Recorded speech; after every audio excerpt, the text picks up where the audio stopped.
What's up, Taiwan? Good evening. I'm Leslie Liao with 10 minutes of news from here in Taiwan and around the world. The mayors of Taipei and Shanghai have held a joint forum designed to promote economic cooperation.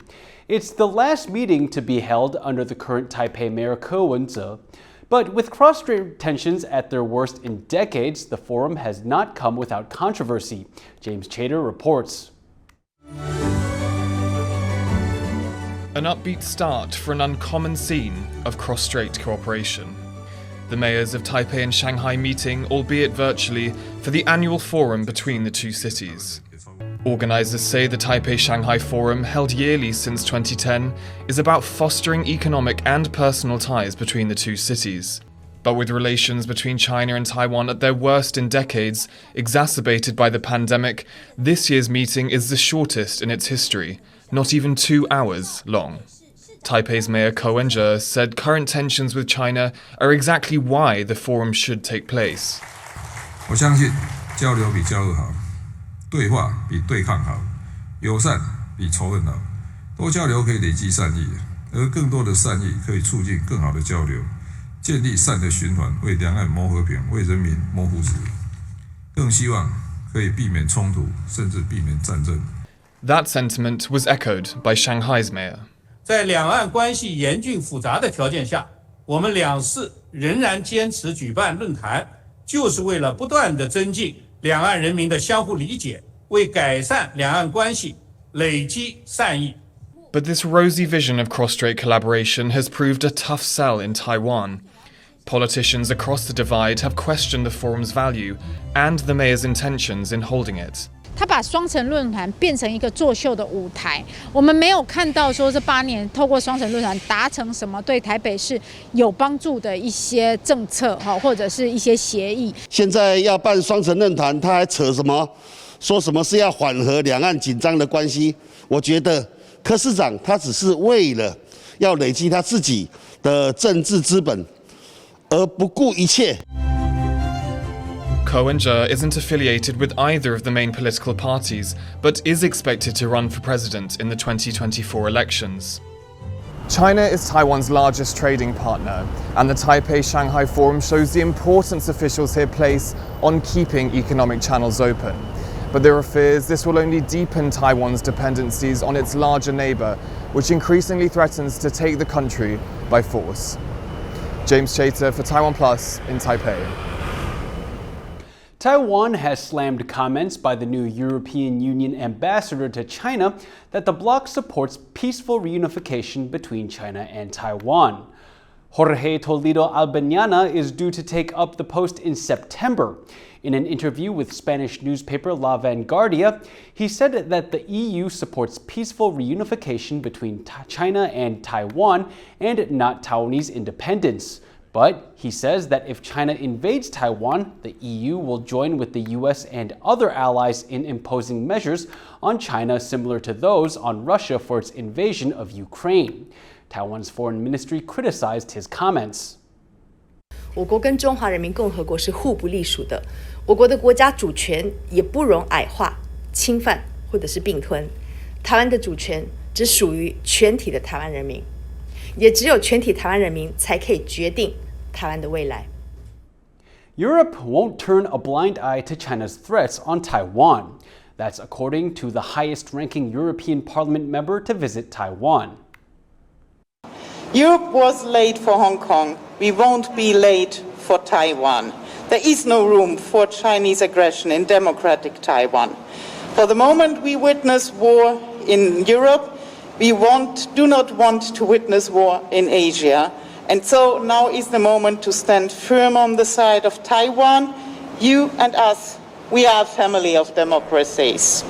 The European Parliament's Vice President, Nicola Baer, arrived in Taiwan on Tuesday for a 3-day trip, which will include a meeting with President Tsai Ing-wen. Her high-profile visit will also feature discussions on high-tech supply chain cooperation and security in the Taiwan Strait.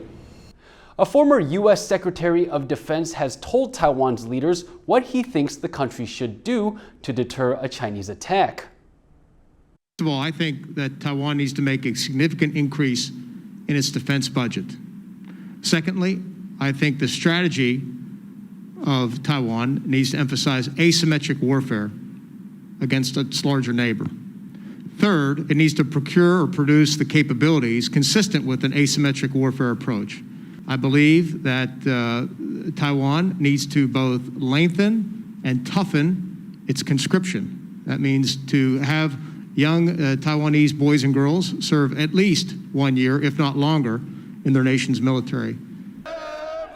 Currently, only Taiwanese men have to serve 4 months of compulsory military service.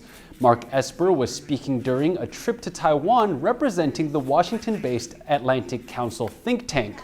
He served as Secretary of Defense under former U.S. President Donald Trump.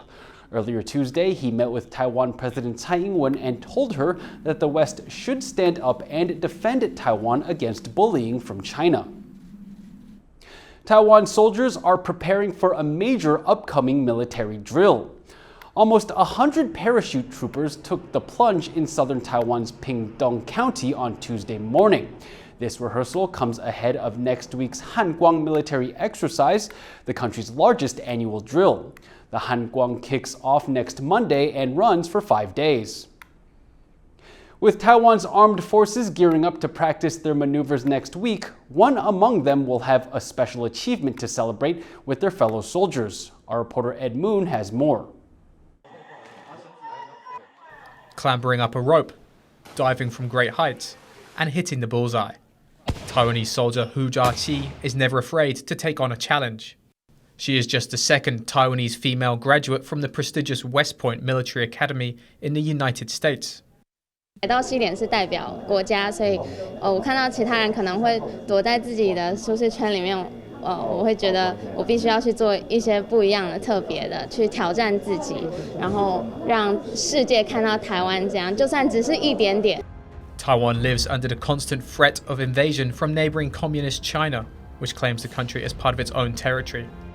Currently, only Taiwanese men undergo mandatory military service, but women can volunteer for the armed forces, where they are taking on an increasingly important role. Just last month, President Tsai Ing-wen promoted the country's latest female general, taking the total tally to 4, whose sisters are both also serving in Taiwan's armed forces, following in their father's footsteps. Now back in Taiwan, Hu Jia-chi is preparing to head back to her army unit, where she can put her 4 years of training in the US to good use, and maybe inspire more women to follow in her footsteps. Alex Chen and Ed Moon for TaiwanPlus. Badminton's Taipei Open is back after a 2-year hiatus due to COVID. This year's tournament takes place at Taipei Heping Basketball Gymnasium from July 19th to July 24th. A total prize of $500,000 US is up for grabs. The international tournament has attracted 290 athletes from 27 countries. Olympians Liao and Wang Qiling will be joined by Taiwan's Queen of Badminton Dai Ziying and men's top seed Zhou Tiancheng to defend Taiwan's home ground. A hiking path in northeastern Taiwan's Yilan County has been certified as the world's first quiet trail. The nearly 4-kilometer Cuifeng Lake Circular Trail follows an old logging railway and circles Taiwan's largest alpine lake. The area has a background noise level of less than 25 decibels, which is almost silent. Cuifeng earned the award from US-based nonprofit Quiet Parks International. It aims to raise awareness about the importance of preserving the world's most tranquil locations. Thank you for watching What's Up Taiwan. Remember to download the TaiwanPlus app for more stories from Taiwan and around the world. Finally today, we leave you with images of a concert in honor of Nelson Mandela, performed by South Africa's 5-time Grammy Award-winning music group, Ladysmith Black Mambazo. I'm Leslie Liao. Take care and see you next time.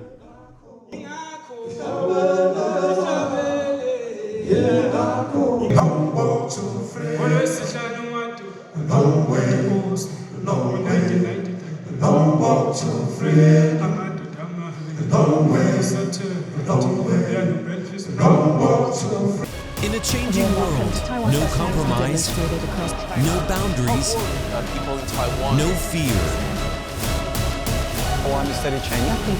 I'm Ryan Kilpatrick. TaiwanPlus News.